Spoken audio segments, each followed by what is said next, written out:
Hawaii. I'd been planning it for 6 months. Saved every bonus. Covered every booking. For tickets. Oceanfront suite. All-inclusive. It was supposed to be a celebration. My first paid vacation for the family. Then, 2 days before the flight, Dad handed me an envelope with my name on it. No thank you. Just a printed cancellation notice. Your seat's going to Mason, he said, like it was a promotion. My sister's fiancé. Jobless. Loud. And allergic to gratitude. I stared at the paper, blinking. You're serious? Dad nodded like it hurt him more. Family means sacrifice. He's marrying in. It's his turn to feel welcome. Mom didn't say a word. She just folded laundry on the couch and whispered, "It's better this way." My name is Claire Jensen. And if you think this ends with me crying in my bedroom, stay tuned. Because I didn't yell, didn't beg, didn't even raise my voice. I just nodded once. Thanks for letting me know. Dad smiled, relieved. Like I'd passed some invisible test. But here's the part he didn't understand. The trip was in my name. The reservations, the upgrades, the points. All mine. He thought because I stayed quiet I'd stay small. He had no idea I was already logging into the back end of the resort's guest system. No idea I was updating the primary contact. No idea I was queuing a pending surprise for the hotel concierge. Because if Mason wanted the seat that bad, they could have it. But that view, that room, that picture-perfect itinerary, I was about to turn paradise into poetic payback. They boarded the flight without me. Dad sent a photo from the gate, all smiles, lays in hand. Mason threw up a peace sign like he'd just landed a brand deal instead of hijacking my seat. Mom captioned it, "Ohana vibes only yellow heart." I stared at the screen, then opened the resort's dashboard. Everything was still under my control. See, Dad never bothered to check who the reservations were tied to. He thought buying the plane tickets meant power. But the room, the activities, the meal credits, all connected to my email. My rewards number. My card. I didn't cancel. Not yet. Instead, I made a few subtle changes. First, the room. I downgraded the suite to a basic garden view twin. No refund, just reassigned. Next, the excursions. The catamaran cruise? Gone. Snorkeling trip? Rebooked under my friend's name. Then, the cherry on top. I edited the reservation notes. Guests have been flagged for violating hotel policies on a previous stay. Please handle with discretion and confirm ID upon check-in. Was it true? No. But it wasn't illegal either. Just enough friction to remind them. I wasn't gone. I was watching. That evening, they checked into the downgraded room. No ocean view. No king bed. No welcome champagne. Mason texted me. "Hey, did you mess something up at the hotel? This room's not what Dad said." I didn't reply. Instead, I posted an Instagram story, me at a local spa, robe on, glass of sparkling cider in hand. Captioned, "Sometimes the best trips are the ones you don't take." Mom viewed it. So, did Dad. And Mason? He blocked me. But I wasn't done yet. Because if they wanted to use my generosity as a runway, they were about to feel what turbulence really looks like. The next morning, Dad called. Didn't text. Called. That alone told me the trip wasn't going well. I let it ring out. He left a voicemail, his voice tight, carefully controlled. "Claire, the hotel says there's a charge dispute. Our room key stopped working. Can you call them? Just fix it." Fix it? Like I was their assistant. Like I hadn't been erased from my own gift. I sipped my coffee, tapped into the resort dashboard again, paused the room's digital access. Just a few clicks, and suddenly, the only key card they had didn't open anything. Meanwhile, on the resort's public Wi-Fi, I saw a new TripAdvisor review pop up. Written by Ocean Dad 77. Check-in staff were rude. Room was not as expected. Total mess. I laughed. Funny how they could use my money, but not my name. Mason's Instagram was quieter now. No more shirtless beach selfies. No more mojito boomerangs. Just one blurry story of him sitting in the lobby, captioned, "Waiting, again, face with rolling eyes." By noon, The front desk sent an email asking me to verify the reservation ownership. I replied, "The guests listed are unauthorized. I won't be covering any additional charges." Politely, legally. And then, I forwarded the same email chain to the rewards team. Attached a note. "Please block this profile from accumulating any points during their stay." This was an unapproved guest substitution. I hit send, and just like that, the perks? Gone. No lounge access. No late checkout. No free upgrades. That evening, I got a text from Mom. Just 4 words. "Why are you doing this?" I didn't reply. Instead, I posted a quote to my story. White background, black letters. "If sacrifice is expected but never returned, it's not family, it's performance." I didn't name anyone, but I didn't have to. Because sometimes, justice doesn't knock loudly. Sometimes, it slips quietly into the cracks of someone else's paradise. And lets the rot speak for itself. By day 3, they weren't pretending anymore. No photos. No Aloha family captions. Just silence, the kind that hums through a group chat like a power outage. Then I got a call from the hotel's concierge. "Hi, Ms. Jensen. The guests have expressed confusion about their account. They attempted to book a couple's massage, but their resort credit is invalid." I almost felt bad. Almost. I calmly replied, "They're not authorized users. If they'd like to pay out of pocket, they're welcome to." She paused. "Understood. We'll inform them." Click. 2 hours later, Mason sent one final text, long and barely punctuated. "Look, I didn't ask to take your spot, okay? They offered. And I just said, yeah, your dad made the call, not me. You need to grow up. This is so petty. It's just a trip, LMAO. Just a trip." 23 hours of overtime. 4 months of no eating out. Cutting my own birthday budget just to make this family getaway happen. But sure, just a trip.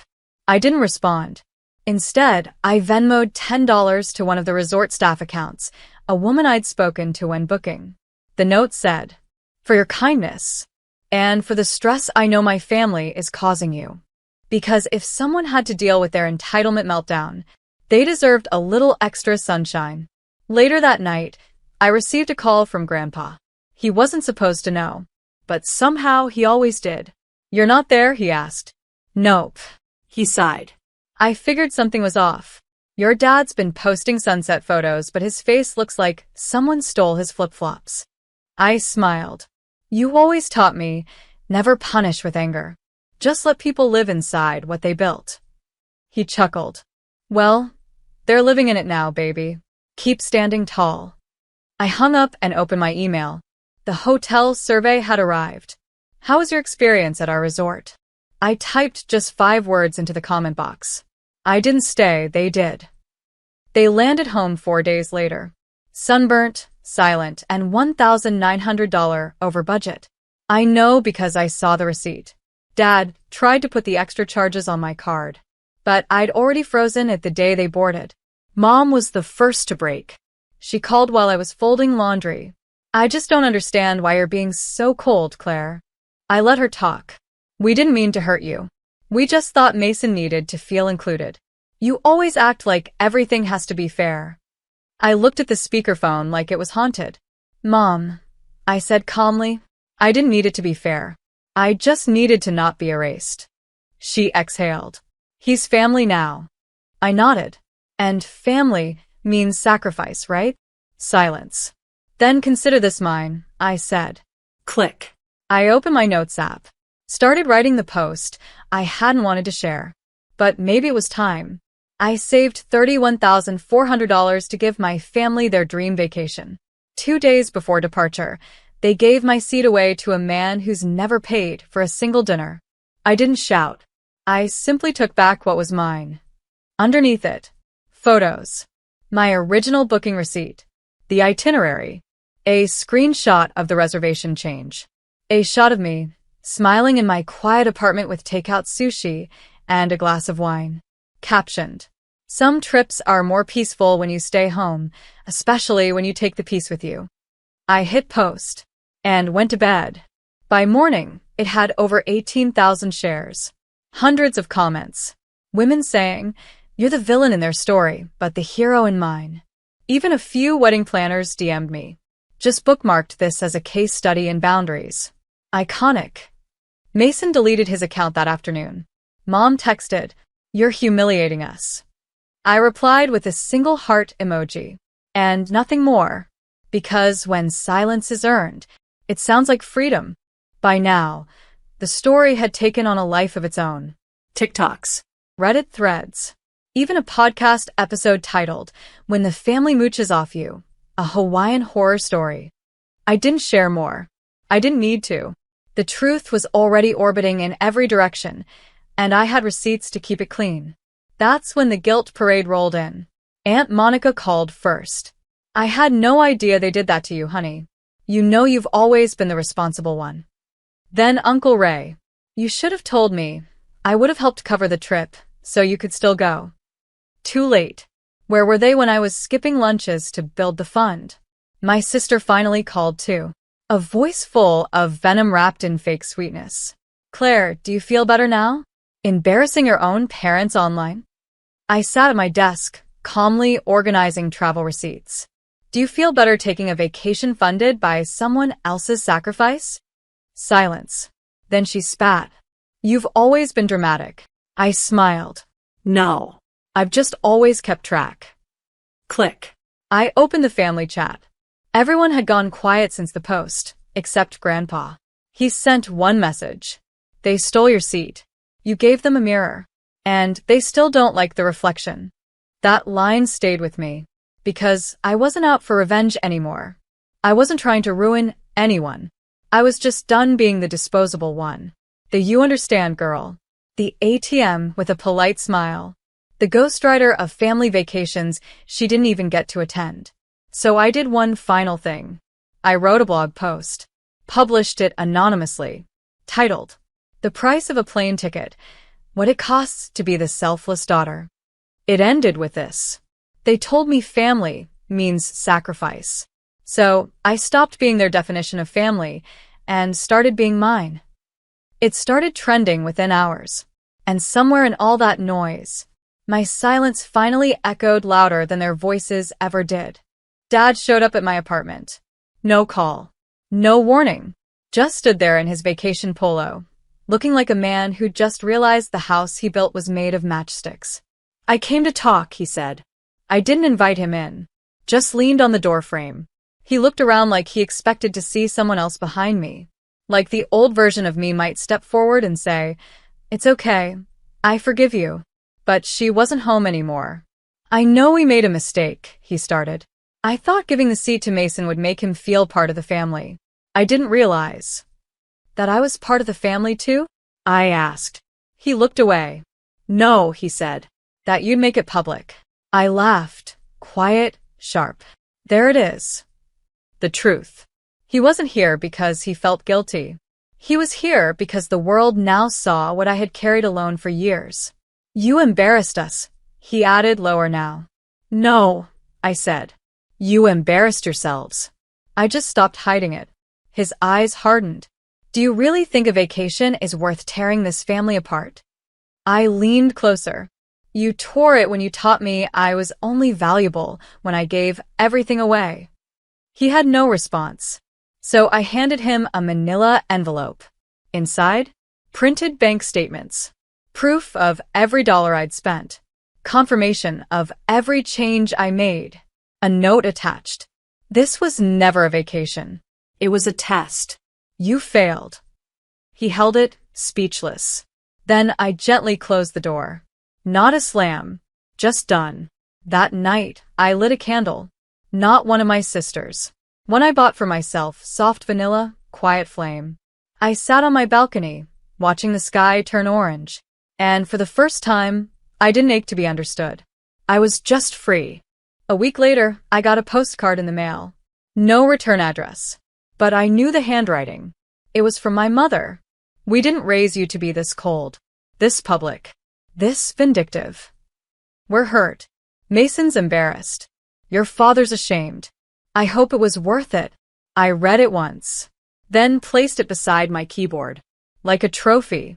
Not because I wanted the pain, But because that card finally proved they saw the fire they'd always ignored. I'd spent years being the quiet one, the responsible daughter, the one who never needed attention, just approval. But here's the truth. Approval without respect is manipulation dressed in love. They never thought I'd push back. Never thought I'd light a match to the fantasy. But now? Their little Hawaiian getaway was being whispered about in places they couldn't control. The vacation photos? Deleted. Mason's job prospects? Quietly iced out. Word spreads faster than sunscreen on the internet. And me? I was booked to speak on a podcast about boundary setting. Then another. Then a feature in a finance magazine. How one woman took back her power and her points. I didn't ask for the spotlight. But when it hit me, I didn't run. Because this time the story was mine. And every woman who heard it, they didn't just listen. They nodded. They knew. I closed my laptop and looked out the window. No more trips. No more forced dinners. No more being the background character in their perfect little performance. This time the stage was mine. And the final act? Peace.